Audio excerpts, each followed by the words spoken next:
ça, vous êtes un petit peu mou ce matin. Bonjour à tous. Non, peut-être que vous attendez que je dise la fameuse phrase. Bonjour Église Évidence. Bonjour Évidence Home. J'espère que vous êtes bien installés ce matin. Demande à ton voisin, est-ce que tu es bien installé pour recevoir? Et vous attendez la réponse. Hein. C'est bon, ton voisin est bien installé? Lève la main comme ça. Sur le chat, dites-nous, est-ce que vous êtes bien installé pour recevoir? Et juste avant de commencer, j'avais à cœur de partager un verset avec vous. Et je vous invite à tous le prendre avec moi, si vous avez vos Bibles, si vous avez vos Bibles digitales aussi, ce que vous voulez.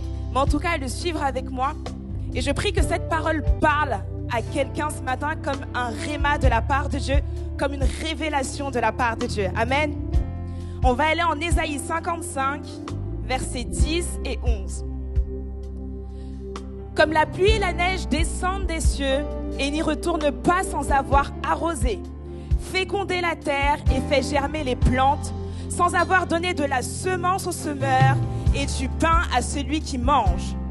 Ainsi en est-il de ma parole qui sort de ma bouche. Elle ne retourne point à moi sans effet, sans avoir exécuté ma volonté et accompli mes desseins.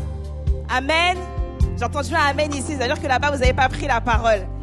Là, ce passage nous dit, là c'est l'Éternel qui parle et il dit, en fait, comme la pluie et la neige qui viennent du ciel et qui tombent du ciel, est-ce que tout le monde a déjà vu la pluie et la neige tomber? Est-ce que vous avez déjà vu la pluie et la neige s'arrêter et puis remonter sans avoir touché le sol? Amen. La Bible dit, comme la pluie et la neige qui tombent du ciel et qui arrosent le sol, ainsi il en est de ma parole. Parce que ma parole ne vient pas et ne retourne pas à moi sans avoir accompli ma volonté. On va relire le verset 11. Ainsi en est-il de ma parole qui sort de ma bouche. Elle ne retourne point à moi sans effet, sans avoir exécuté quoi? On va reprendre.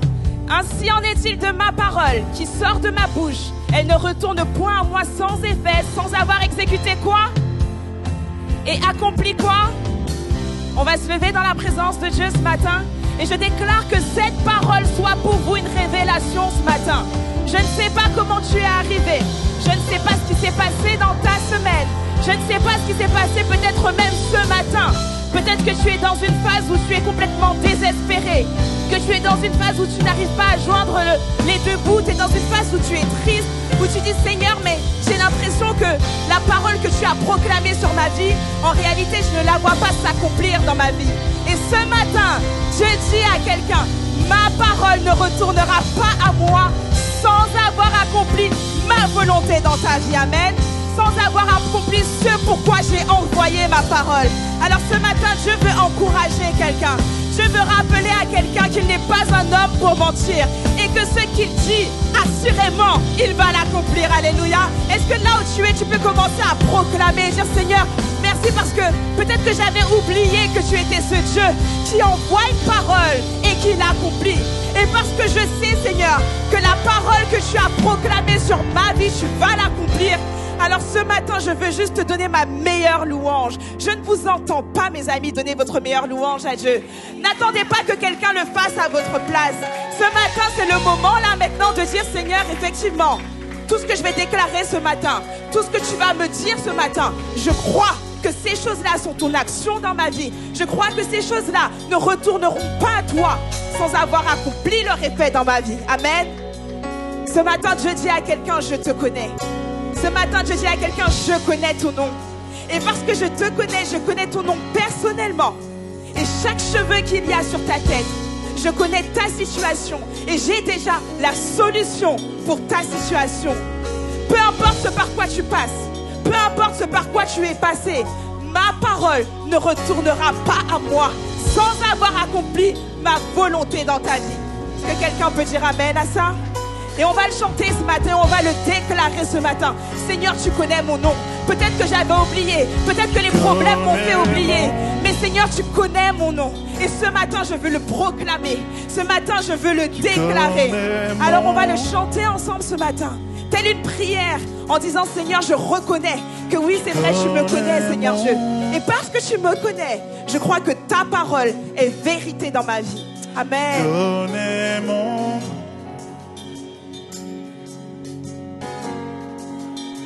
Tu marches jamais côté. Je t'entends, oui, me parler. Tu dis que je t'appartiens. Je me sens aimé. Tu connais mon nom. Tu connais mon nom, Jésus. Tu connais mon nom. Oh, tu connais mon nom. Tu me consoles et me soutiens. Tu me conseilles sur le chemin. Je suis toujours ébloui d'être ton ami. Tu connais mon nom. Jésus, tu me connais. Tu me connais, tu ne m'oublies pas. Tu connais mon nom. Ah, tu connais mon nom. Tu connais mon nom. Tu me connais mieux que moi. Tu connais mon nom. Oh, tu connais mon nom. Alléluia, on va faire quelque chose ensemble. Parfois on chante des chants et on se dit, ah waouh, les paroles sont tellement belles. Mais on ne connaît pas réellement la source parfois des chants. Il y a des auteurs, des compositeurs qui écrivent ce genre de chants-là. On se dit parfois c'est quelque chose qui a été juste une inspiration d'eux-mêmes. Alors qu'en réalité, chaque chant est inspiré par Dieu. Je répète, chaque chant qu'on chante est inspiré par Dieu. Pourquoi on dit tu connais mon nom? Ça va nous renvoyer à un verset biblique qu'on va lire ensemble. On va aller dans Ésaïe 43, verset 1, qui est affiché, et on va lire ensemble. Vous êtes d'accord? On peut le faire ensemble? Yes. Ainsi parle maintenant l'Éternel, qui t'a créé, ô Jacob, celui qui t'a formé, ô Israël. Ne crains rien, car je te rachète. Je t'appelle par ton nom, tu es à moi. Et on va le redire. Et à la place, tu vas dire ton prénom à toi. Ainsi parle maintenant l'Éternel qui m'a créé. Oh, pour moi, Sabrina, celui qui m'a formé. Ne crains rien. Je ne crains rien car il me rachète. Il m'appelle par mon nom. Je suis à lui. Est-ce qu'on peut redire cette dernière phrase? Il m'appelle par mon nom. Je suis à lui. En fait, on a un privilège d'être appelé par notre nom. Par Dieu, les gars. Par Dieu. Par Dieu. On parle de Dieu. On parle de celui qui est souverain. On parle de celui qui est au-dessus de toutes choses. On parle de celui qui est majesté. On parle de celui qui est merveilleux. On parle de celui qui chasse la maladie. On parle de celui qui chasse la dépression. On parle de celui qui chasse les ténèbres. On parle de celui qui est la lumière dans tes ténèbres. Il nous appelle par notre nom. Il nous connaît. Il nous a tissé dès le ventre de notre mère. Cela n'a pas été une conception infantile ou maternelle. On est une conception du Dieu vivant, de celui qui subsistera. Il nous appelle par notre nom, car tu connais mon nom. Oh mon Dieu, tu connais mon nom. Tu connais mon nom. Tu connais, oui, tu connais mon nom. Tu connais mon nom, tu me connais.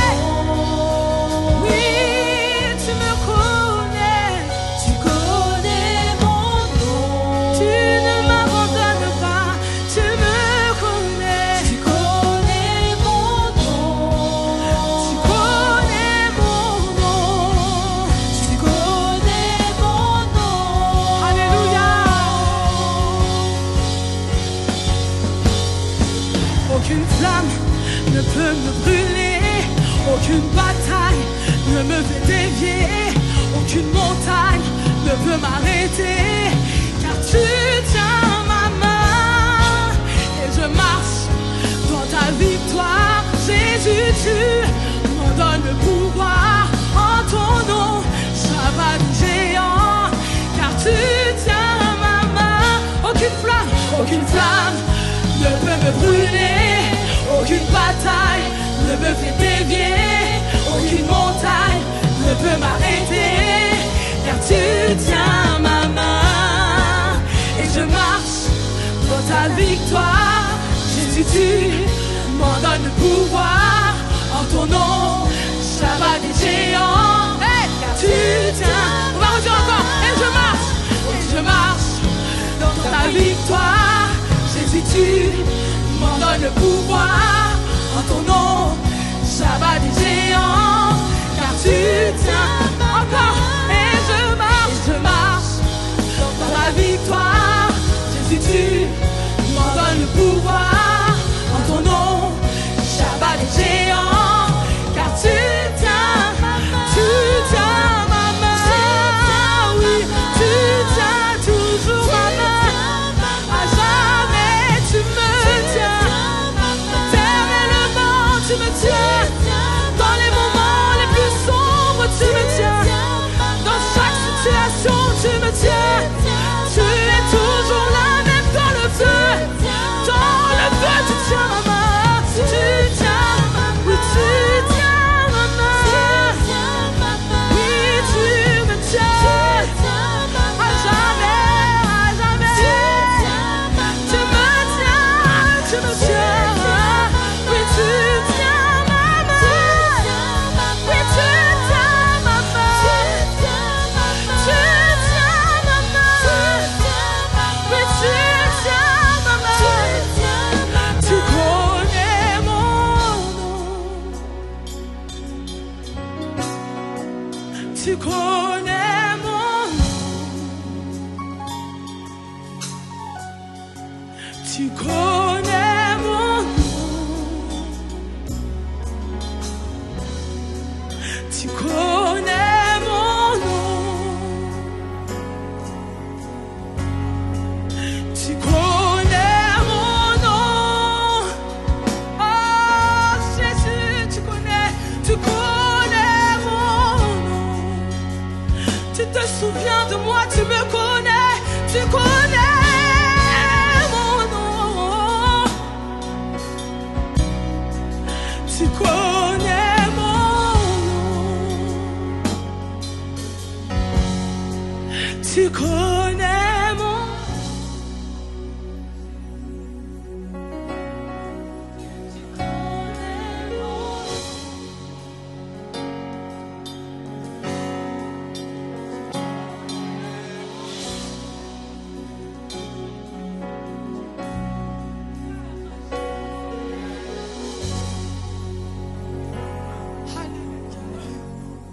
Si tu veux prier, prie, prends ce temps pour prier.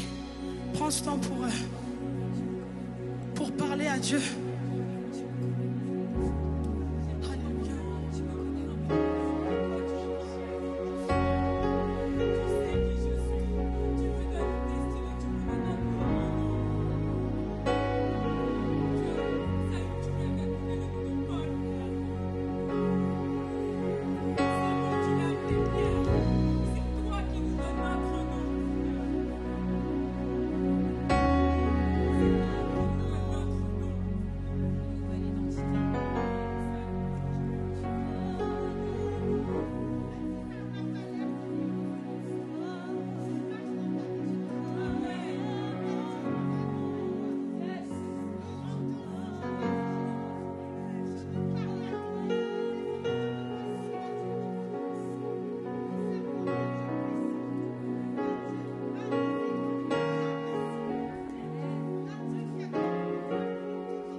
Continuez de prier. Si vous sentez que vous devez prier, continuez de prier.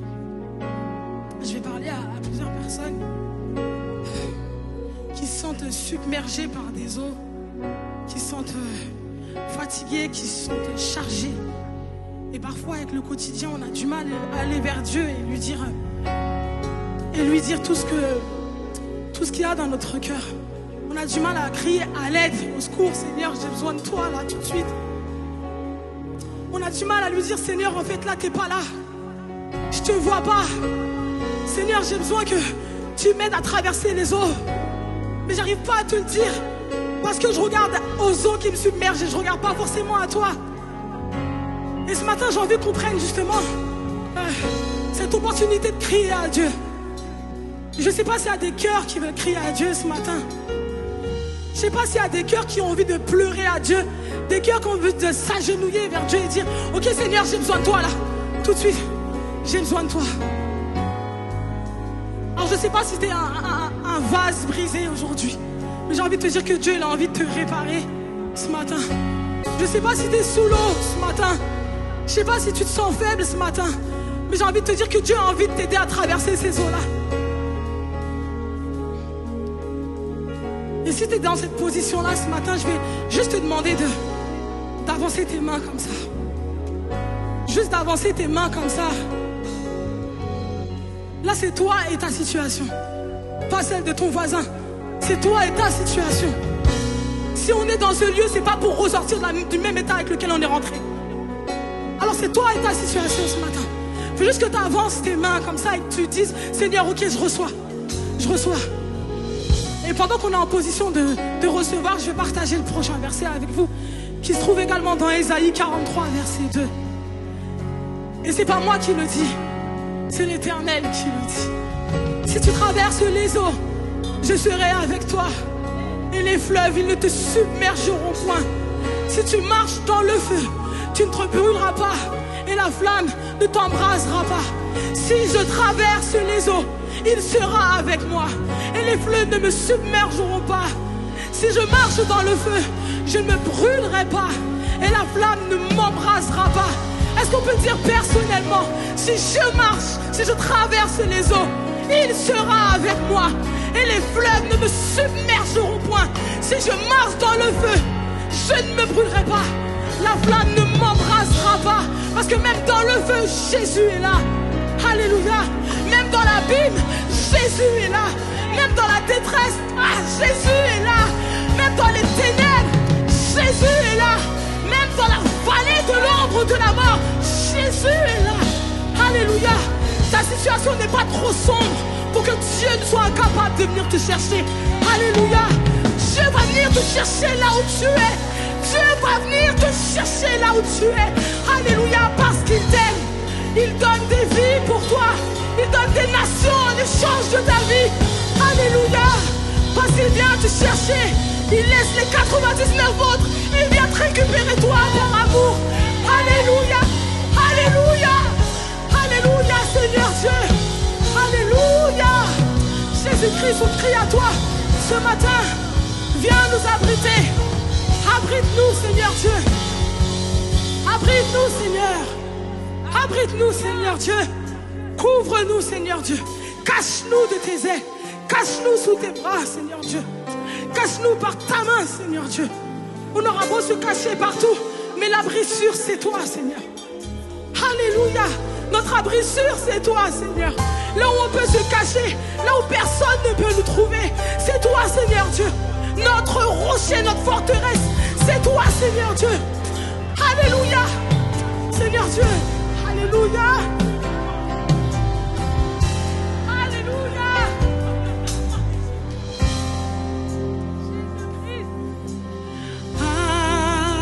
Abrite-moi sous tes ailes. Couvre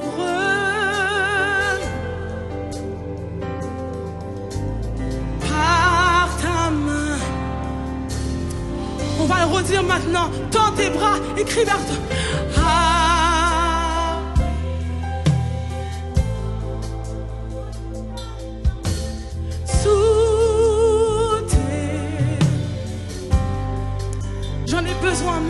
Seigneur, couvre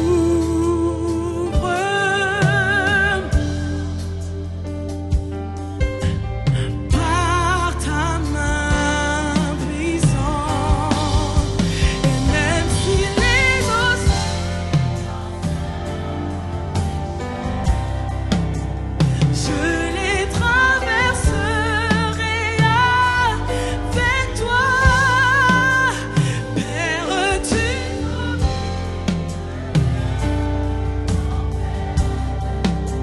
je suis tranquille, car tu je suis tranquille. Je reste calme pendant la tempête, parce que toi dans la barque tu dors, et parce que tu es souverain. Même si les océans se déchaînent, je les traverserai avec toi. Père, tu domines. Il suffit que tu dises à ma situation d'arrêter, et elle s'arrête. Ma situation périlleuse, avec un seul mot de toi, Seigneur, et tout s'arrête. Je suis tranquille. Alléluia. Même si les océans se déchaînent, je les traverserai avec toi. Père, tu domines les tempêtes. Je suis tranquille, car tu es là. Je suis tranquille, car tu es là. Et même si les océans se déchaînent, je les traverserai avec toi. Père, tu es souverain, tu règnes. Oh, je suis tranquille, car tu es là. Je suis tranquille, car tu Alléluia. Et même si les océans se déchaînent, alléluia, je les traverserai avec toi. Oui, Père, tu domines. Oui, Père, tu domines. Je suis tranquille, car tu es là. Je suis tranquille. Ah, on n'a pas compris. On n'a pas compris. Et même si les océans se déchaînent, je les traverserai avec toi. Père, tu domines les tempêtes. Je suis tranquille, car tu es là. Je suis tranquille, car tu es là. Et même si les océans se déchaînent, je les traverserai avec toi. Père, tu domines les tempêtes. Je suis tranquille, car tu es là. Je suis tranquille, car tu es là. Quand tu dis je suis tranquille, car tu es là, qu'est-ce que tu dis? Quand on dit je suis tranquille, car tu es là, en réalité, qu'est-ce qu'on dit dans nos cœurs? Qu'est-ce que ça veut dire? Quand les disciples étaient dans la barque avec Jésus, il y avait une tempête. Cette tempête-là, c'est ta situation. Cette tempête-là, c'est ta situation. Et en fait, les disciples avaient peur, ils regardaient à la tempête et ils disaient, waouh, Seigneur, qu'est-ce qu'on va faire? T'es là, mais tu fais rien du tout. Et parfois on a besoin de voir que la main de Dieu agit, alors qu'en réalité on a juste besoin de savoir qu'il est juste là. Qu'il est juste là. Juste ici. Et Jésus dormait. Pourquoi Jésus dormait? Parce qu'il est Dieu. Il suffit qu'il dise un mot à ta tempête et ça s'arrête. Il y a juste une chose qu'on doit faire, c'est lui faire confiance jusqu'au bout. Lui faire confiance jusqu'au bout. Jusqu'au bout, les gars. Et je veux que tu parles aujourd'hui à la situation. Je ne sais pas si c'est une maladie. Je ne sais pas si tu es en recherche de logement. Je ne sais pas si c'est ton travail. Tu n'as pas de travail. Je ne sais pas c'est quoi ta situation.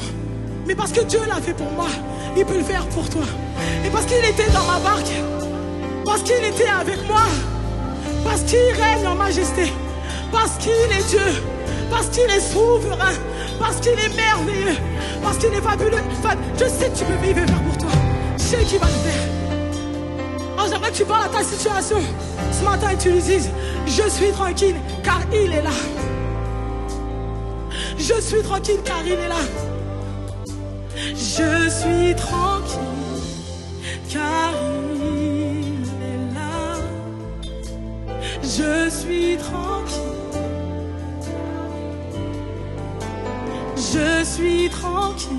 Je suis tranquille car il est là. Je suis tranquille car il est là. Alléluia. Alléluia.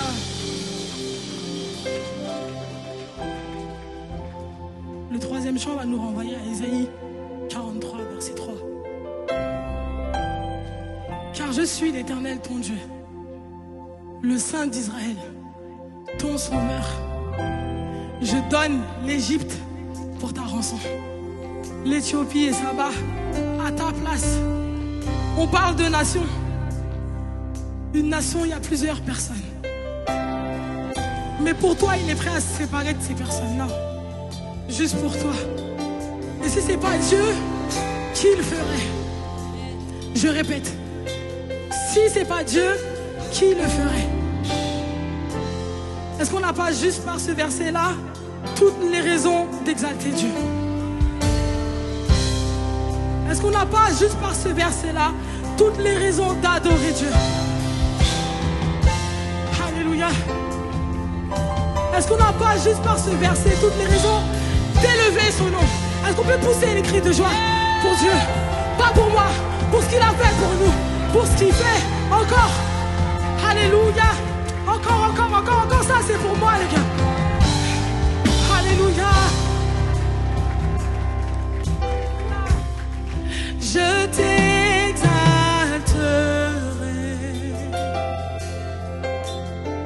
Je t'exalterai.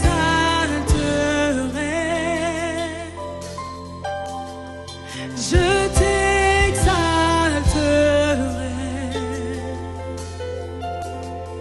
Tu es mon Dieu. Je voulais chanter.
Je ne crains.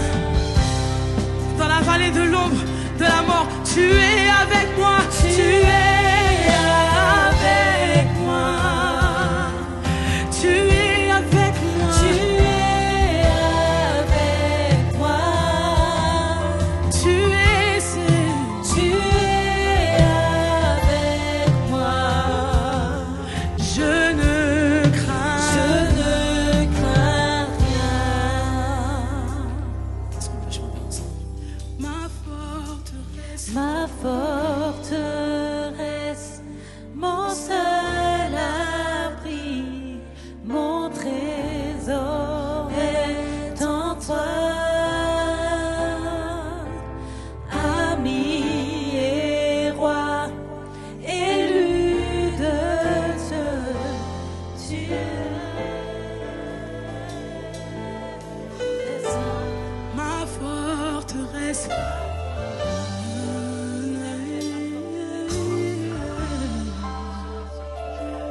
Mon trésor est en toi. Ami et roi, élu de Dieu, tu es saint. Oh.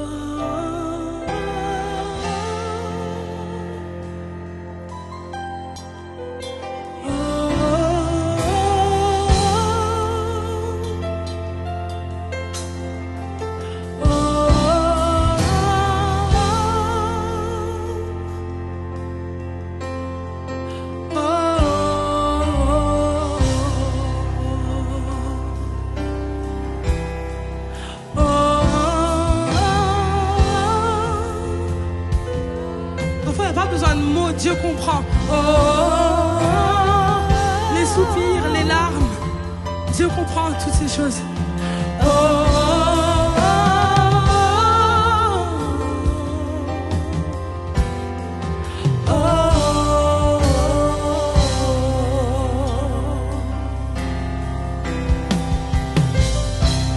Ami et roi, élu de Dieu, tu es saint. Ami et roi, élu de Dieu, tu es saint.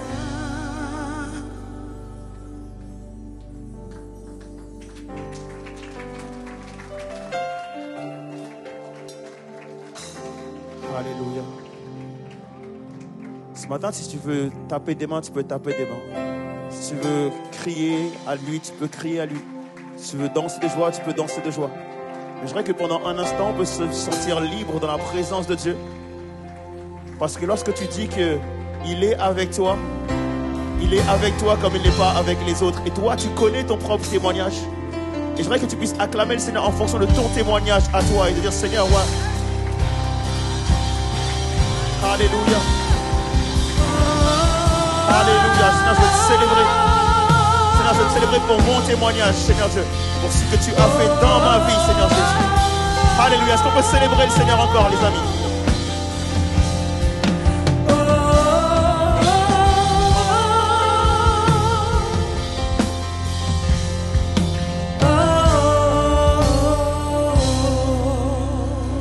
Alléluia. Est-ce qu'on peut prendre place et simplement dire merci Seigneur pour qui tu es. Alléluia. Merci Jésus. Waouh.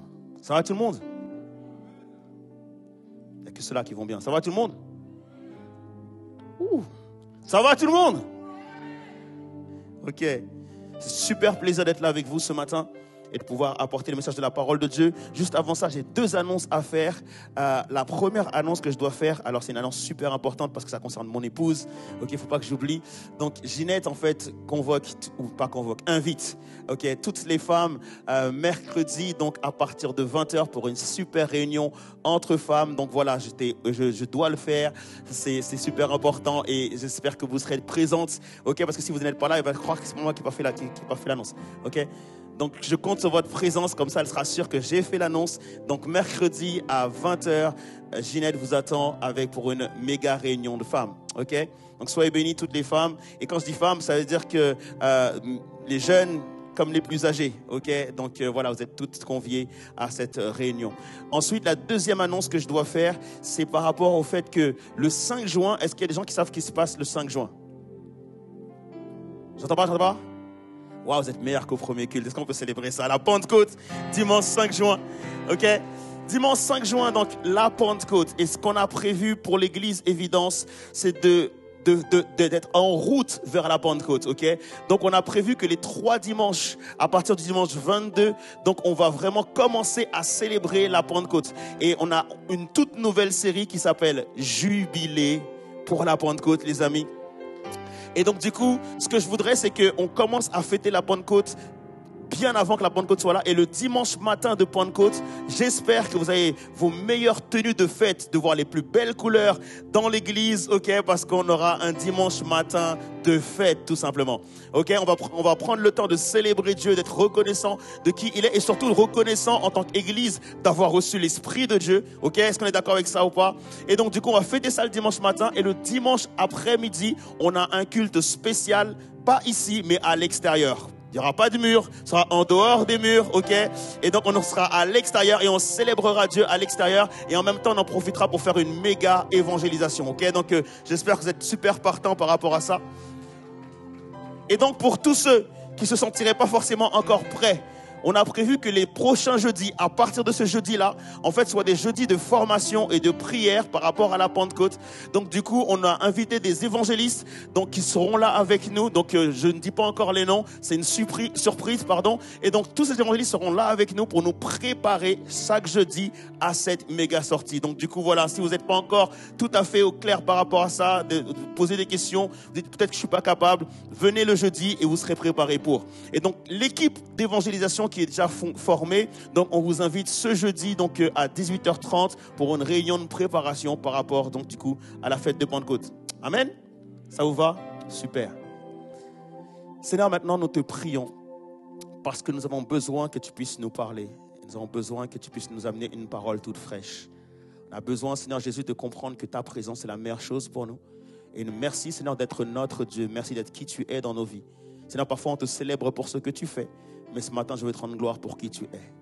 Tu es juste magnifique, tu es juste merveilleux, tu es juste incroyable. Seigneur, ton amour pour nous est insondable et c'est un mystère que personne ne pourra jamais percer. Mais je te rends gloire de nous aimer de cette manière-là. Que toute la gloire te revienne dans le nom de Jésus. Amen. Amen. Ok, titre de mon message ce matin, et dis-le à ton voisin, fais la paix avec ton passé. Aïe, aïe, aïe. Là, les oreilles un peu dures. Est-ce que tu peux lui dire ça un peu plus fort, s'il te plaît? Fais la paix avec ton passé. Ok? Et la personne qui va nous enseigner ça ce matin n'est autre que l'apôtre Paul. Je vais vous inviter à lire avec moi en 2 Timothée chapitre 4, versets 6, 8 et ensuite 14, 18 qu'on va lire ensemble. C'est l'apôtre Paul qui parle et ce sont les derniers mots de l'apôtre Paul qui donne à son fils spirituel Timothée donc quelques enseignements sur son ministère et sur sa manière de vivre sa vie en Christ. Ok? Et il lui dit: mais quoi qu'il arrive, demeure à tous égards vigilant et circonspect. Garde en toutes circonstances le contrôle de toi-même et sois prêt à passer par l'épreuve. Apprends à supporter la souffrance. Travaille à la propagation de l'évangile. Donne-toi complètement à ton ministère. Acquitte-toi fidèlement de toutes ces tâches jusqu'à la fin. Car en ce qui me concerne, là, il parle de lui. Il dit: écoute-moi, Timothée, moi, en ce qui me concerne, je suis bien plus près du sacrifice de ma vie, donc je suis bien plus près de la fin de ma vie que du commencement. Et le moment du grand départ approche. J'ai combattu jusqu'au bout le bon combat. J'ai achevé, pas ta course, ni sa course, ni leur course, mais j'ai achevé ma course. Est-ce qu'on est d'accord avec ça ou pas? Et je suis resté fidèle à ma foi. Et la couronne de la victoire, c'est-à-dire de la justice parfaite et éternelle, est déjà préparée pour moi. Il ne me reste plus qu'à la recevoir. Le Seigneur, le juste juge, me la remettra au jour du jugement. Et ce n'est pas à moi seul qu'il la donnera, mais à tous ceux qui auront porté dans leur cœur l'attente joyeuse de son avènement. Verset 14, du coup, maintenant, il dit: Alexandre le ciseleur m'a témoigné beaucoup de malveillance. le Seigneur lui rendra selon ses actes ce qu'aura mérité sa conduite. Toi aussi, tiens-toi sur tes gardes à son égard. Il s'est montré un adversaire acharné de notre prédication en contredisant toutes mes paroles. La première fois que j'ai eu à présenter ma défense au tribunal, personne n'est venu m'assister. Nul n'a pris parti pour moi. Au contraire, tous m'ont abandonné, qu'il ne leur en soit pas tenu rigueur. C'est le Seigneur qui m'a assisté et m'a donné la force nécessaire. Il m'a rendu capable d'apporter mon témoignage et d'annoncer pleinement l'évangile jusqu'à la fin. J'ai pu être son instrument et accomplir mon ministère de sorte que tous les païens présents ont entendu la bonne nouvelle. J'ai été sauvé de la gueule du lion parce que je devais achever la prédication de l'évangile et la porter au monde entier. Le Seigneur continuera à me délivrer de toute entreprise mauvaise. Il m'accordera le salut et me conduira sain et sauf jusque dans son royaume céleste. À lui la gloire au siècle des siècles. Amen. Amen. Ok, donc c'est Paul qui s'adresse à Timothée et qui lui dit, écoute, je ne sais pas si vous avez déjà été mentoré dans votre vie, si vous avez déjà eu un aîné, une personne qui vous a mentoré, en tout cas qui vous a appris certaines choses par rapport à des situations, des domaines, si vous avez été formé par quelqu'un. Mais en tout cas, le mentorat, c'est quelque chose d'extrêmement important. Est-ce qu'on est d'accord avec ça ou pas? D'avoir quelqu'un qui est déjà passé par là où tu passes et qui te donne quelques clés pour te permettre à toi de pouvoir réussir à accomplir cela sans te brûler les ailes. Et c'est super important parce que ça fait gagner du temps. Mais combien d'entre vous sont peut-être comme moi ce matin en train de se dire que je n'ai pas forcément eu toutes les clés dont j'avais besoin pour réussir? Est-ce qu'il y en a certains qui, comme moi ce matin, se disent que dans tout le parcours que j'ai eu, si j'avais eu certaines clés, j'aurais mieux réussi? Est-ce qu'il y a certains qui se disent, ok, c'est parce que on ne m'a pas forcément encouragé au bon moment que je suis passé par certains échecs? C'est parce qu'on n'a pas forcément cru en moi, pas forcément parce qu'on m'a pas mis à la place que j'espérais ou la place qui me revenait, et ben du coup j'ai subi certains échecs. Est-ce qu'il y a certaines personnes qui des fois quand tu fais le bilan de ta vie, tu te rends compte que si on t'avait aidé à chaque fois, tu serais plus loin. Et donc du coup tu te dis, je suis triste de ne pas être arrivé là où je devais aller. Ou peut-être que j'aurais pu aller plus loin. Et beaucoup de personnes en fait sont dans une situation où ils ne sont pas totalement satisfaits de qui ils sont aujourd'hui. Et qui sont sans cesse en train de se remettre en question, en train de se dire pourquoi un tel y arrive plus vite que moi, pourquoi un tel fait ces choses-là plus avant moi. Je me suis marié avant un tel, mais elle a eu sa maison avant moi. J'ai eu mon diplôme avant un tel, mais il a commencé à travailler avant moi. Et sans cesse, en fait, on est parfois dans la comparaison, parfois dans la jalousie, parfois dans le fait que on ne m'a pas aidé, on m'a pas soutenu. Si c'était le cas, ben j'aurais pu y arriver. Et donc, on est dans une guerre encore aujourd'hui avec notre passé. Est-ce qu'on est d'accord avec ça ou pas? Et en même temps, Dieu te dit, j'ai prévu quelque chose pour toi demain. J'ai prévu que tu rentres dans ton appel. J'ai prévu que tu rentres dans ton ministère. J'ai prévu que tu accomplisses de grandes choses pour moi. Mais comme on est encore en guerre avec notre passé et qu'on n'a pas encore résolu certaines choses de notre passé, on a du mal à rentrer pleinement dans notre avenir. Et comme on est encore en guerre du fait qu'on n'ait pas pardonné certaines personnes, du fait qu'on n'ait pas encore remis la dette à certaines personnes, du fait qu'on n'ait pas encore oublié certaines personnes, qu'on a encore des critiques sur ce qui nous pèse encore sur les épaules, qu'on a encore des critiques, des choses que les gens ont pu dire qui nous font encore mal aujourd'hui, on a du mal à rentrer dans notre avenir. Parce que notre avenir nous fait peur. Parce qu'on se dit, est-ce que je vais y arriver? J'ai subi tellement d'échecs. Je n'ai jamais eu de diplôme. Je n'ai jamais bien travaillé à l'école. Et là, on me dit de rentrer dans une formation. J'ai peur de ne pas y arriver parce que c'est pas le partage que j'ai eu par le passé. Et peut-être que tu te retrouves aujourd'hui à un carrefour où tu te dis, je ne vais pas pouvoir y arriver à cause du passé que tu as eu. Et ce matin, le message que je viens t'adresser, c'est fais la paix avec ton passé. Paul est peut-être la meilleure personne pour pouvoir nous parler justement de faire la paix avec notre passé. Pourquoi? Parce que Paul a connu le fait de servir Dieu, mais il a aussi connu le fait d'être contre Dieu. Paul a connu le fait d'avoir des réussites dans sa vie, mais il a aussi eu pas mal d'échecs. Paul a connu un moment où il marchait de gloire en gloire et il le dit lui-même, il dit, j'ai atteint même le 7e ciel. Il dit que j'étais tellement proche de Dieu que j'ai atteint certains niveaux avec Dieu que personne n'a pu atteindre. Mais en même temps, Paul est aussi celui qui te dit, j'ai eu une écharpe dans ma chair qui m'a fait souffrir et Dieu ne m'a jamais libéré de cela. Et donc du coup, un homme comme Paul qui arrive à la fin de sa vie, qui arrive à la fin de son ministère, qui arrive à la fin de son temps, est tout à fait capable de pouvoir dire à Timothée ce qu'il doit entendre. Et j'invite à comprendre aussi ce matin que ce que Paul fait là, dans les derniers versets de 2 Timothée chapitre 4, c'est tout simplement une masterclass de comment tu dois mener ta vie en Christ. En résumé, il te fait comprendre que ton passé, tes épreuves ne sont pas vains, mais ils sont là pour témoigner de la gloire de Dieu et en même temps à t'amener à quelque part de meilleur. Est-ce qu'on est d'accord avec ça ou pas? Paul est celui qui était apôtre, mais qui n'a jamais vraiment été reçu comme un apôtre.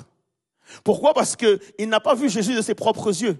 Il n'a pas été comme Pierre, Jean, Jacques, Matthieu, etc. Toutes ces personnes-là ont vu Jésus sur la montagne être transfiguré. Toutes ces personnes-là ont vu Jésus marcher sur l'eau. Toutes ces personnes-là ont vu Jésus guérir la femme en perte de sang. Toutes ces personnes ont vu Jésus chasser des démons. Paul n'a pas assisté à tout ça. Et donc, quelque part, il se sent peut-être parfois illégitime parmi les apôtres. Je ne sais pas si tu t'es déjà senti illégitime quelque part. D'avoir ce sentiment d'être le vilain petit canard. Alors ce sentiment que tout le monde a le droit ou a part à ce droit, sauf moi. Et bien Paul était dans cette même situation, parfois de se sentir parmi les apôtres comme étant illégitime. Illégitime parce que tout simplement il a été un persécuteur des chrétiens. Il est en train de prêcher l'amour, il est en train de prêcher la grâce, il est en train de prêcher le salut. Mais bien sûr que dans la foule, certaines personnes vont le pointer du doigt en lui disant tu prêches le salut aujourd'hui alors que tu as tué mon frère hier. Donc forcément, c'est ce sentiment d'être illégitime. Paul l'a connu. Paul a connu des victoires, il a connu des échecs.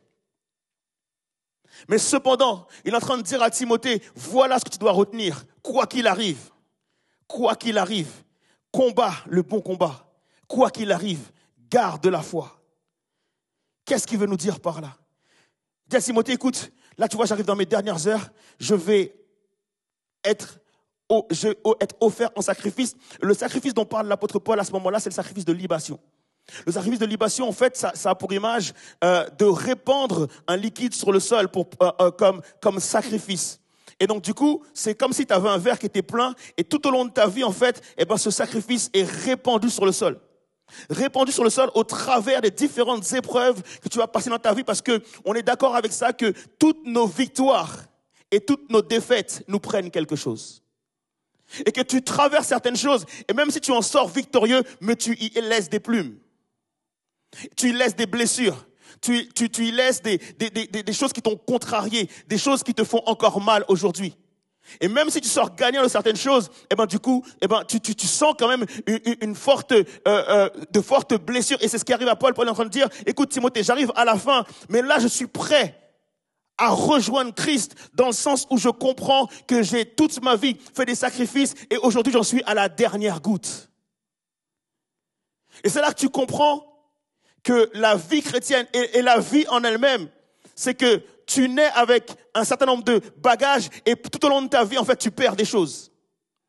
Tu vas perdre des proches, des amis, tu vas perdre des camarades, tu vas perdre des situations, tu vas perdre un travail, tu vas perdre un certain nombre de choses. Et en fait, tu construis ta vie sur un certain nombre de choses que tu perds. Est-ce qu'on est d'accord avec ça ou pas ce matin? Et même certaines fois, tu as atteint certaines victoires. Par exemple, tu arrives à avoir ton diplôme, à rentrer dans ta nouvelle entreprise et tu te retournes pour te dire avec qui je vais célébrer ça. Et c'est à ce moment-là que tu regardes en arrière et tu te rends compte de toutes les personnes que tu as perdues. Et tu te rends compte que tu vas pas pouvoir célébrer ça avec toutes les personnes que tu as connues, mais avec de nouvelles personnes. Parfois, tu commences quelque chose avec quelqu'un, mais tu ne finis jamais avec la même personne que tu as commencé. Et la vie, en fait, elle est parfois dure. Et tu te rends compte que, du coup, pour pouvoir arriver à la nouvelle étape, est-ce que j'ai véritablement fait la paix avec mon passé? Et Paul dit à Timothée, tu vas laisser des plumes, tu vas devoir combattre et ça va être compliqué. Mais cependant, il lui dit, mais peu importe ce qu'il arrive, peu importe ce que tu traverses, peu importe ce que ça te coûte, considère l'importance de survivre à ça. Considère l'importance de rester debout. Considère l'importance que même si tu subis du rejet, même si on t'abandonne, même si on te critique, même si on ne te considère pas, tu es encore debout. Et j'aimerais que, avant d'aller plus loin dans le message, que quelqu'un dise à quelqu'un, écoute, mec, tu es encore là. Tu es encore là. Si c'est une fille qui est à côté de toi, tu peux dire, non, je ne vais pas. Ok? Tu es encore là. Et ça, c'est peut-être la chose la plus importante. Tu n'es peut-être plus le même. Tu portes peut-être les stigmates de ton passé. Tu portes encore les stigmates de tes blessures. Mais quoi qu'il arrive, tu es encore là.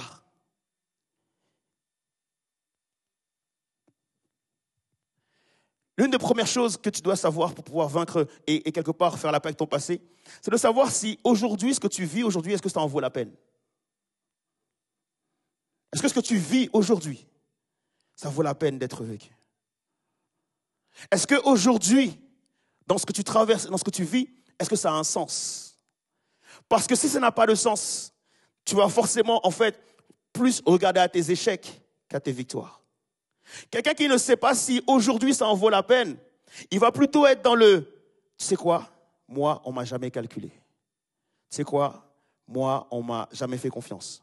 Tu sais quoi, moi, on ne m'a jamais encouragé. Tu sais quoi, moi, on ne m'a jamais béni.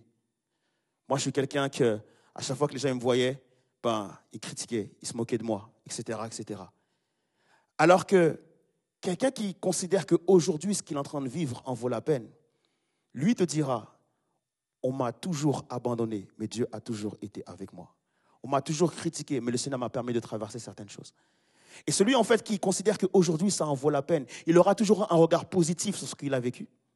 Alors que celui qui ne sait pas si aujourd'hui ça a du sens, il aura toujours un regard négatif sur ce qu'il a vécu. Et ce que je comprends, en fait, c'est qu'en réalité, tout dépend de comment tu vois aujourd'hui ton passé. Comment tu considères aujourd'hui les épreuves par lesquelles tu es passé?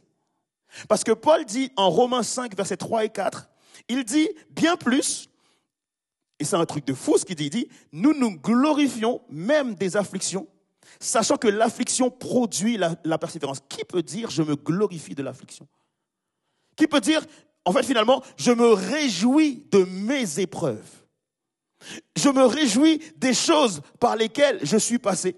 Pourquoi? Il dit parce que ça a produit en moi la persévérance et ça a amené la victoire dans l'épreuve et cette victoire a amené l'espérance. En d'autres termes, ce qu'il est en train de dire, il dit que certaines épreuves que j'ai pu vivre ont produit en moi le fait de persévérer aujourd'hui. Et ça m'a donné des victoires et ces victoires me permettent d'avoir la foi aujourd'hui pour demain. En d'autres termes, ce qu'il est en train de dire, il dit que tout ce que j'ai pu vivre dans mon passé ont fait de moi l'homme que je suis aujourd'hui. Et tout ce que j'ai pu vivre dans mon passé vont m'aider à être l'homme que je dois devenir demain. Il comprend en fait que l'épreuve n'était pas là pour le détruire, mais l'épreuve était là pour le construire. Et c'est en ce sens qu'il arrive déjà à, premièrement, faire une paix avec son passé, dans le sens qu'il ne regarde pas à tout ce qu'il a perdu. Parce que certaines personnes, tu as l'impression que leur vie n'a été que échec et n'a été que défaite. Mais Paul te dit ce matin, ne regarde pas à tout ce que tu as perdu, mais regarde à tout ce que tu as gagné au travers de ce que tu as vécu dans ton passé. Ne regarde pas tes échecs comme quelque chose qui te fait du mal, mais regarde à tes échecs comme quelque chose qui t'a construit. Parce que certains de mes échecs m'ont aidé. Et ce que Paul est en train de me faire comprendre, c'est qu'il y a certaines victoires qui ne sont pas forcément de bonnes choses. Par contre, il y a certaines défaites qui sont de bonnes choses. Ce que Paul est en train d'essayer de me faire comprendre, c'est que l'équipe qui gagne la coupe n'est pas l'équipe qui a gagné tous ses matchs. L'équipe qui finalement gagne la coupe, c'est l'équipe qui s'est bonifiée à chaque match. Et quand tu regardes, c'est hyper parlant dans les finalistes de la Ligue des Champions. Désolé pour ceux qui ne suivent pas la Ligue des Champions. Mais cependant, tu vois que le Real est finaliste de la Ligue des Champions. Et tu te dis, mais non, c'est pas possible. C'est pas l'équipe qui était prévue à la base. Mais c'est juste une équipe qui, match après match, défaite après défaite, victoire après victoire, c'est juste bonifié. Et aujourd'hui, toutes les personnes qui regardent la Ligue des Champions se disent, c'est sûr que le Real va gagner. Parce que tu te dis, mais comment ils vont perdre? Comment c'est possible qu'ils puissent perdre? Et en réalité, ça me permet de comprendre que c'est pas de marcher de victoire en victoire, ce n'est pas gagner tout le temps. Parce que Paul dit à Timothée, écoute, tu vas devoir combattre le bon combat. Et toute ma vie chrétienne, les amis, j'ai cru que combattre le bon combat, c'était de marcher de victoire en victoire. Et que tout le monde me disait, écoute, Abed, Moi, j'ai réussi à faire ci, moi, j'ai réussi à faire ça, moi, j'ai eu telle victoire, etc. Mais personne ne me parle du chemin de la victoire. Et personne ne te dit que dans le chemin de la victoire, ils ont connu l'échec. Et donc, du coup, tu n'arrives pas à être construit. Pourquoi? Parce que chaque témoignage, c'est tout le temps, tu sais quoi, j'ai prié, Dieu m'a délivré. Et donc, du coup, tu construis ta vie chrétienne en te disant que si j'échoue, c'est que quelque part, ma relation avec Dieu n'est pas bonne. Si j'échoue, c'est que quelque part, je ne suis pas bien. Si j'échoue, c'est que quelque part, je ne fais pas bien les choses. Et à chaque fois que j'échoue, je me dis, mais qu'est-ce que j'ai pas fait de bien? Et Paul est en train de dire, écoute Timothée, tu dois combattre le bon combat. Il ne dit jamais, tu dois gagner toutes les batailles. Il dit à Timothée seulement, tu dois combattre le bon combat.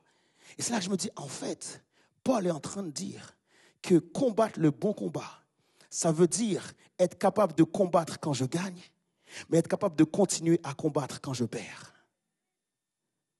Et là, je me dis, waouh! En réalité, Paul a l'image d'un boxeur dans la tête. Et il se dit, en fait, on est sur le ring et tu es en train de te battre. Tu es en train de te battre contre les critiques, tu es en train de te battre contre les vents contraires, tu es en train de combattre contre les raz-de-marée de la vie, tu es en train de combattre contre les personnes qui t'ont abandonné, tu es en train de combattre contre les personnes qui t'ont éjecté. Et en fait, le combat, ce n'est pas de gagner à chaque fois. Le combat, c'est pas d'être aimé de tout le monde. Le combat, c'est pas que tout le monde te valorise. Le combat, c'est pas que tout le monde t'accepte. C'est pas que tout le monde t'accueille. Le combat, en fait, c'est que tu dois rester sur le ring, que l'on t'accueille ou qu'on ne t'accueille pas. Tu dois rester sur le ring, que l'on t'accepte ou bien qu'on te rejette. Tu dois rester sur le ring lorsque tu gagnes et même lorsque tu perds. Et combattre le bon combat, c'est simplement rester sur le ring. Dis à ton voisin, reste sur le ring. J'aime pas parce qu'en fait, ils ont les oreilles. Moi, j'aime bien entendre. Est-ce que tu peux dire à ton voisin, reste sur le ring? Aidez-moi à prêcher, il y a que ça que je vous demande de faire, ok? Reste sur le ring. Combat le bon combat. Ça veut dire, j'ai vécu un divorce, mais je suis encore sur le ring.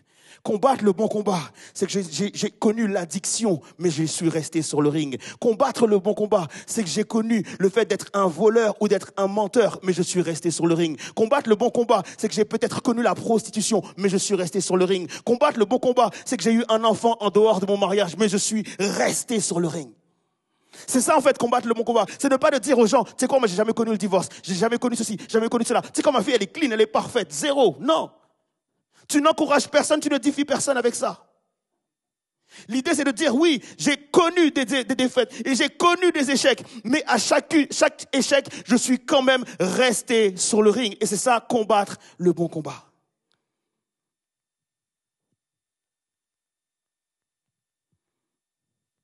Ce qui me permet de faire la paix avec mon passé,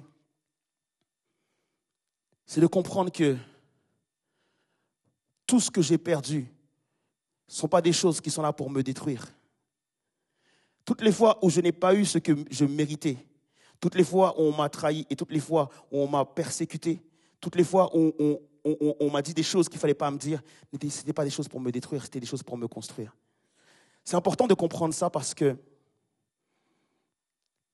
c'est après la victoire ou parfois après même des années que tu comprends que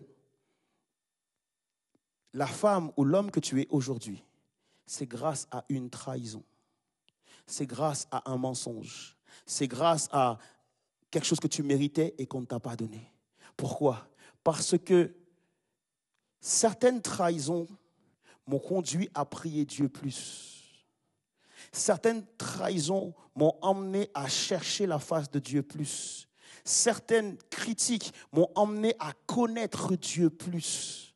Certaines choses que j'ai pu vivre m'ont amené à faire confiance à Dieu d'une autre manière. Et la relation que j'ai aujourd'hui avec Dieu n'est pas le fruit uniquement de mes victoires, mais c'est aussi le fruit de tous mes échecs.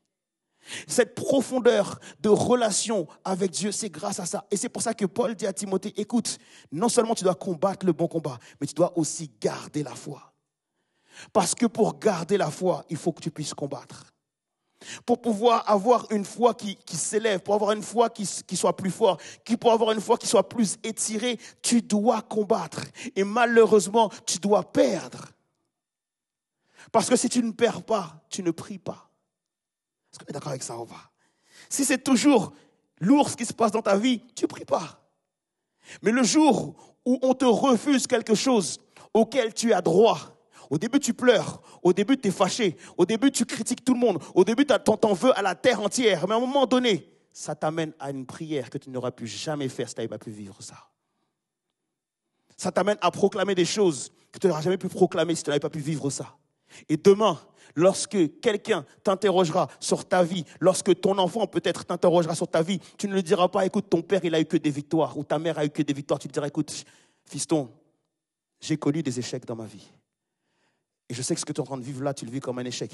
Et tu crois que c'en est fini pour toi. Tu crois que tu vas échouer. Mais je t'assure que alors que tu es au plus bas, Dieu est là avec toi.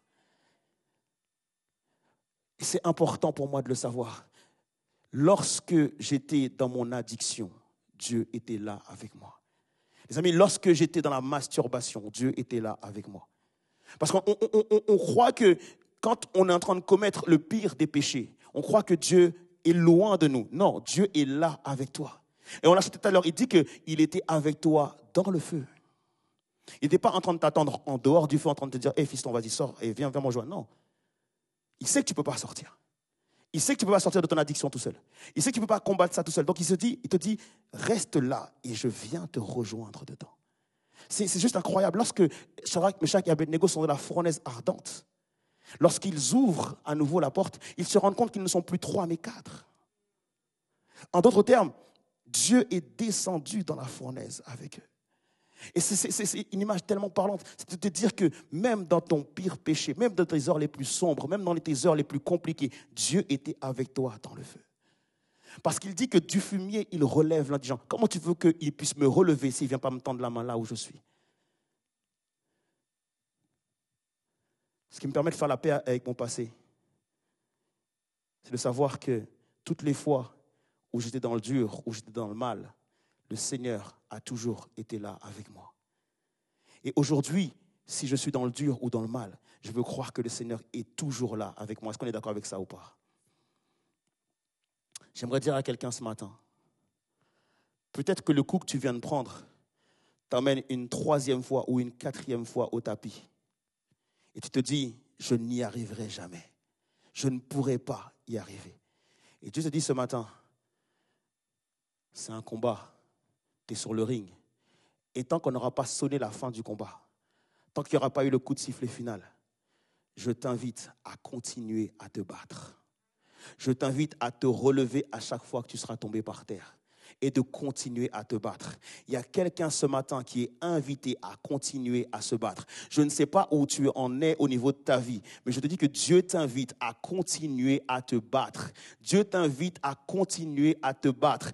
Le vrai combattant, le vrai boxeur, en fait, continue à se battre parce qu'il sait qu'à un moment donné, le vent peut tourner. Il sait qu'à un moment donné, même si ça fait 3 fois qu'il a été au sol, tant qu'il n'est pas resté KO sur le sol, tant qu'on n'a pas compté les 10 secondes, les 10 temps, du fait qu'il est au sol, tant que c'est pas fini, il sait que le vent peut tourner. Et Dieu t'invite ce matin à continuer à te battre parce que le vent peut tourner. La Bible dit que Dieu a prévu pour nous des plans de bonheur et non des plans de malheur. J'ai envie de dire à quelqu'un ce matin, en fonction du combat que tu mènes, il y a une porte qui va s'ouvrir uniquement pour toi. Il y a une porte en fait qui se dessine en fonction du combat que tu mènes. Et parfois on a l'impression en fait que ça en vaut pas la peine, que c'est trop compliqué, que c'est trop dur. Mais en fait, il y a une porte qui est prévue pour toi et la clé pour y rentrer, c'est l'épreuve par laquelle tu es en train de passer. Et si tu ne réussis pas cette épreuve, tu n'auras pas la clé pour y entrer. Si tu te dérobes, si tu abandonnes, si tu laisses tomber, si tu te détournes de l'épreuve par laquelle tu es en train de passer, tu n'auras pas la clé.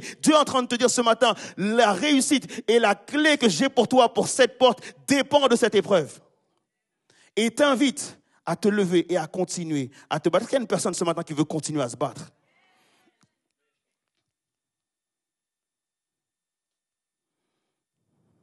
Ce matin, j'ai envie de célébrer Dieu qui est toujours avec moi dans mes combats. Pourquoi? Parce que, je ne sais pas pour vous, mais moi, j'ai souvent eu ce problème où j'ai souvent eu le focus sur mes échecs. J'ai souvent été dans cette situation où je me dis, mais pourquoi j'ai eu cette enfance-là? Pourquoi j'ai eu cette adolescence-là? Pourquoi au collège ça s'est passé comme ça? Pourquoi au lycée ça s'est passé comme ça? Pourquoi je n'ai pas eu forcément ces parents qui m'auraient encouragé? Pourquoi je n'ai pas eu cette tante? Pourquoi je n'ai pas eu ce grand-père? Pourquoi je n'ai pas eu ce cousin? Pourquoi je n'ai pas eu ce grand frère? Je sais pas, est-ce qu'il y en a qui peut-être ont même inventé des personnes? Ils se sont dit, je vais m'inventer un grand frère. Je vais m'inventer une grande sœur. Est-ce qu'il y en a certains qui se sont déjà retrouvés dans une situation où tu parles tout seul? Cette situation où tu te dis, j'aurais tellement aimé que ma vie soit autrement. J'aurais tellement aimé avoir un parent peut-être qui serait riche, célèbre. Tellement aimé que ma vie soit différente. Et du coup, en fait, malheureusement, tu as ce focus sur le fait que tu n'as pas eu ceci, tu n'as pas eu cela, tu n'as pas eu cette chance-là, tu n'as pas eu cette grâce-là, tu n'as pas eu cette opportunité-là. Et du coup, en fait, tu es dans la jalousie. Tu te dis, ah ouais, mais toi, tu te la racontes, tu as réussi ça, mais c'est parce que tu as eu des parents, c'est parce que toi, tu as eu de la richesse. Toi, tu es né avec des couverts en argent dans la bouche. Toi, tu as réussi parce que tu es un fils à papa, toi, etc. Et on a des fois, en fait, tendance à ne pas voir, à ne pas célébrer la victoire des autres à cause des échecs qu'on a pu avoir. Et Dieu te dit ce matin, écoute, à force de ne regarder qu'à ça, à tout ce que tu n'as pas eu, tu es en train d'échouer dans le fait de me donner la gloire que je mérite. Parce qu'à force de voir qu'on ne t'a pas aidé, tu ne vois pas Dieu qui t'a aidé. À force de voir que tu n'as pas eu les parents, tu ne vois pas Dieu qui t'a relevé. Et tu ne comprends pas que ta vie aurait pu être pire. Tu ne comprends pas que certaines situations où tu te dis « je n'ai pas eu ce que je méritais », mais tu ne vois pas la grâce que tu as reçue quand même. Et donc du coup, en fait, en étant focus sur uniquement ce que tu n'as pas eu, tu oublies une chose, donner gloire à Dieu pour tout ce qu'il t'a donné. Et ce matin, j'ai envie d'inviter une seule personne dans ce lieu qui se dit « Seigneur, je connais le parcours de ma vie et j'ai vu tout ce que j'ai pu accomplir et j'ai vu aussi toutes les fois où j'ai échoué. Seigneur, je suis capable aujourd'hui de voir toutes mes victoires, mais de voir aussi tous mes échecs. Et c'est vrai, je te demande pardon parce que j'ai été souvent focus sur le fait que je n'ai pas eu certaines choses. Mais ce matin, j'ai envie de renverser les choses et de dire, Seigneur, au lieu de ne voir tout ce que je n'ai pas eu, je veux te voir maintenant. Et je t'assure, mon ami, exactement comme ce prophète qui à un moment donné s'est dit, je vais compter les bienfaits de Dieu. Et qui s'est dit, les compassions de l'Éternel ne sont pas épuisées, elles ne sont pas à leur terme, mais elles se renouvellent chaque matin. D'être comme cette personne qui se dit, c'est vrai que j'ai connu les pleurs du soir, mais j'ai aussi connu l'allégresse du matin. Pourquoi? Parce que mon Dieu était avec moi dans mes pleurs du soir et il est avec moi dans mon allégresse du matin. Que je comprends, c'est parce qu'il a été dans mes pleurs du soir que je peux avoir l'allégresse du matin. Et qu'au lieu de voir les pleurs, que je puisse voir Dieu dans mes pleurs et que je puisse célébrer Dieu pour toutes les fois où il a été avec moi dans mes pleurs. Et c'est ce que Dieu t'invite en fait à comprendre. Fais la paix avec ton passé. Parce que tout simplement, j'ai toujours été là. Et je ne veux pas ce matin que tu considères uniquement ce que tu as perdu dans ton passé, mais considère Dieu qui a toujours été là. Et qu'au lieu de te plaindre et de murmurer sur ta vie, sur le temps que tu as perdu, sur les choses que tu n'as pas réussi, mais commence à célébrer Dieu pour toutes les fois où il est intervenu dans ton passé, toutes les fois où il est intervenu pour toi. Pour toutes les fois où il a mis sa main dans ta détresse, où il a mis sa main dans tes problèmes, pour toutes les fois où lui qui est saint, elle est avec toi dans tes pires moments. Afin que tu puisses comprendre que le Dieu que nous servons n'est pas le Dieu qui est resté dans son ciel, à rester les bras croisés à nous regarder, mais le Dieu que nous servons est venu mourir sur la croix pour nous donner la vie et le salut, les amis. Que je comprenne que Dieu a toujours été avec moi. Dernièrement, on m'a posé une question. On m'a dit, Abed, de quoi es-tu le plus fier aujourd'hui? Et c'était un temps où on n'avait pas forcément la possibilité de témoigner ou de dire pourquoi on répond quelque chose. On devait juste répondre. Et du coup, j'ai répondu, les amis, je suis fier de l'homme que je suis aujourd'hui. Et là, tu te dis, ah, prétentieux lui. Hein. Mais en fait, quand tu n'as pas le temps de témoigner, les gens ne comprennent pas forcément pourquoi tu dis certaines choses. Mais en lisant ce chapitre, je me rends compte que Paul est en train de dire à Timothée J'ai combattu le bon combat et j'ai achevé ma course. Et désormais, il y a une couronne qui m'est réservée. Il est en train de dire à Timothée, là où je suis en train de te parler, je suis tellement fier de qui je suis.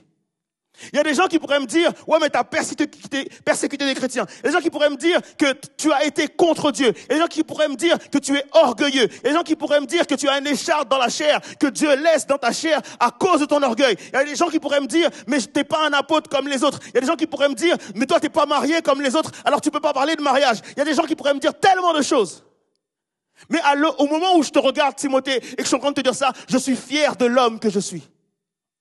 Et c'est important, les amis, même si les gens pourraient vous prendre pour des personnes prétentieuses ou prétentieux, mais c'est tellement important d'être satisfait de la personne que tu es aujourd'hui. C'est super important que tu puisses considérer ta vie et avoir de la satisfaction quand même. Et de dire, Seigneur, c'est vrai, je n'ai pas tout réussi. Lorsque je dis je suis fier de moi, je ne suis pas en train de te dire que j'ai tout réussi. Au contraire, j'ai eu tellement d'échecs. J'ai eu tellement d'épreuves et tellement de fois j'ai échoué, tellement de fois où j'ai eu honte de moi, tellement de fois où j'ai culpabilisé, où je me suis dit, mais pourquoi j'ai dit ça? Pourquoi j'ai fait ça? Pourquoi j'ai agi comme ça? Pourquoi j'ai abandonné telle personne? Pourquoi j'ai fait souffrir telle personne? Tellement de fois où j'aurais pu tout simplement me suicider à cause de ce que j'ai pu faire ou à cause de ce que j'ai pu dire.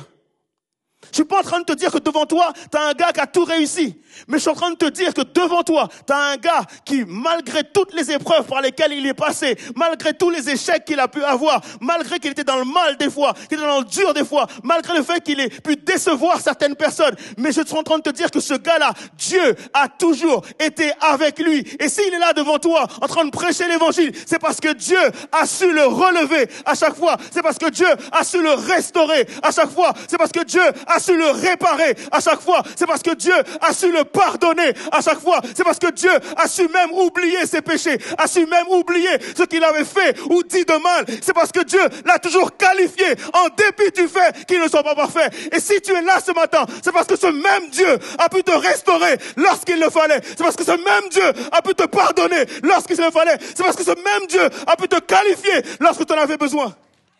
Il n'y a personne ici qui pourrait dire que si je suis là, c'est grâce à moi. Alors, j'ai envie de t'inviter à ne pas voir tes échecs, tes erreurs ou ton imperfection. Mais j'ai envie de t'inviter à louer Dieu quand même. Parce que tu es encore là. Et parce qu'il y a encore de l'espoir. Parce que tu peux encore y arriver. Tu peux être encore ce papa. Tu peux être encore cette maman. Tu peux être encore cette personne que tu rêves d'être. Parce que tout simplement, ton Dieu est capable de te relever à chaque fois que tu vas tomber.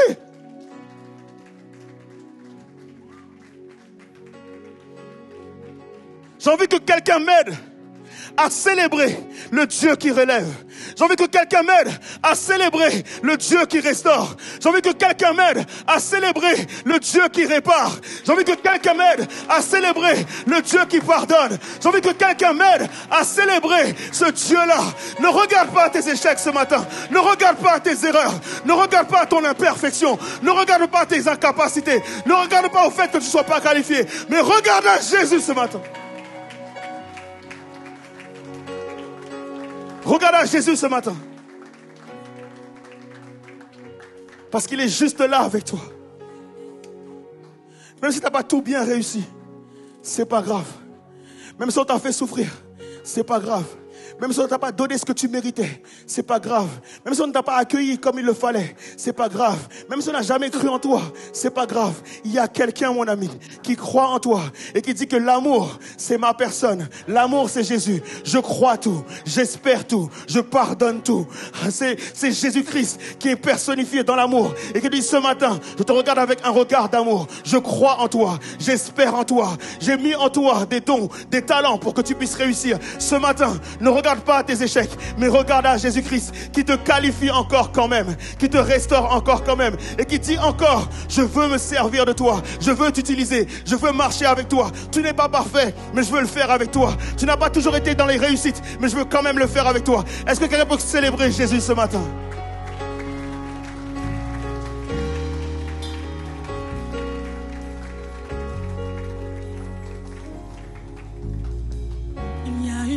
Quand mon cœur traverse le feu,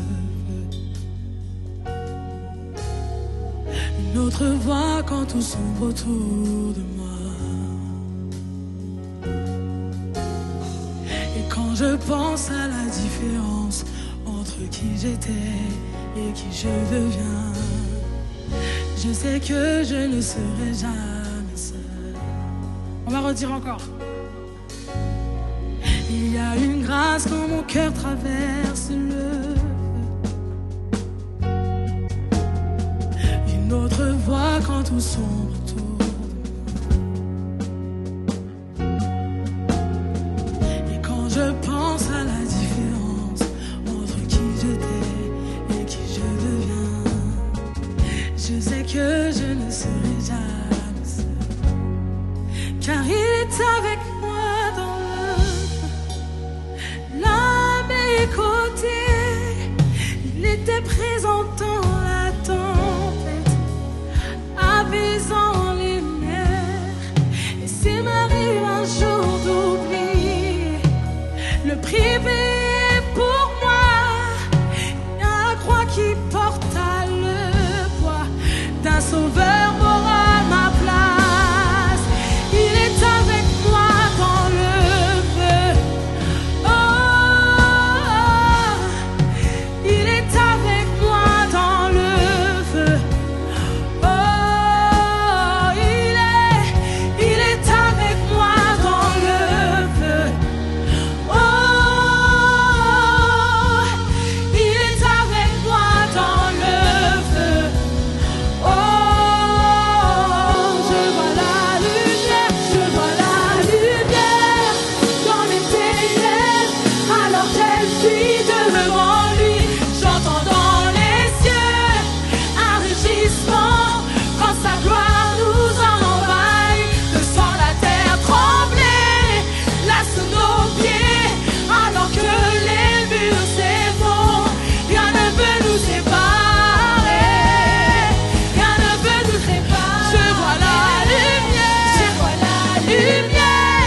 sa grâce.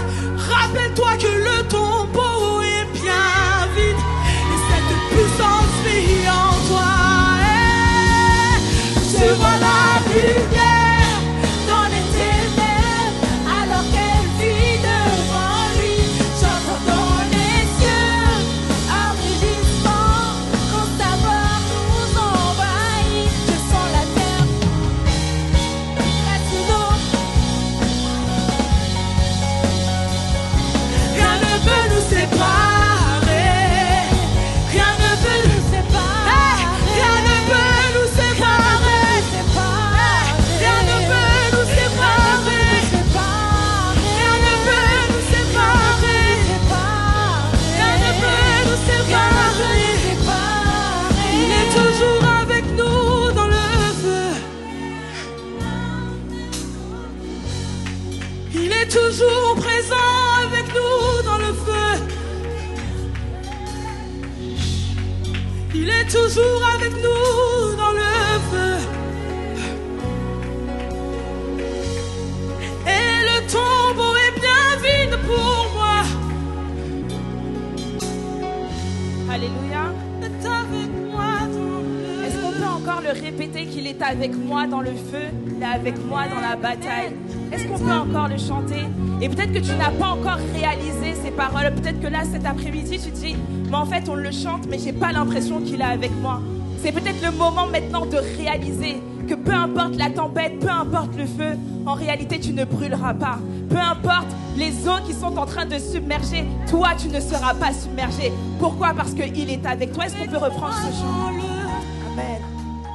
l'un des côtés. Réalise les paroles. J'étais présent dans ta tempête. Il apaise tes mers. Et si t'arrives un jour d'oublier, le prix payé pour toi, il y a un tombeau qui est bien vide. Et cette puissance vit en moi. Alléluia. Est-ce que quelqu'un est reconnaissant qu'il y a un tombeau qui est bien vide ce matin? Alléluia. Et que cette personne qui était censée être dans le tombeau, que les hommes ont mis dans le tombeau, vit en toi aujourd'hui. Amen. Est-ce que quelqu'un est reconnaissant et peut rendre gloire à Dieu pour ça? Rendre gloire à Dieu pour ce miracle. Que même s'il y a le feu, tu ne brûleras pas. Même si les vents viennent contre toi, tu ne seras pas à terre. Même si les eaux montent, tu ne seras pas submergé. Parce que ton Dieu vit en toi ce matin. Alléluia. Est-ce qu'on peut rendre gloire à Dieu? Rendre gloire à Dieu pour ça. Rendre gloire à Dieu pour sa vie dans ta vie ce matin. Alléluia. Amen. Alléluia. Rien ne peut nous séparer. Rien ne peut nous séparer. Amen. Alléluia. Évidence Home, c'est le moment pour nous de vous quitter. On espère que vous avez passé un agréable moment avec vous. En tout cas, nous ici, on a passé un excellent moment dans la présence de Dieu. Alors on se dit à dimanche prochain, même heure et même endroit sur YouTube.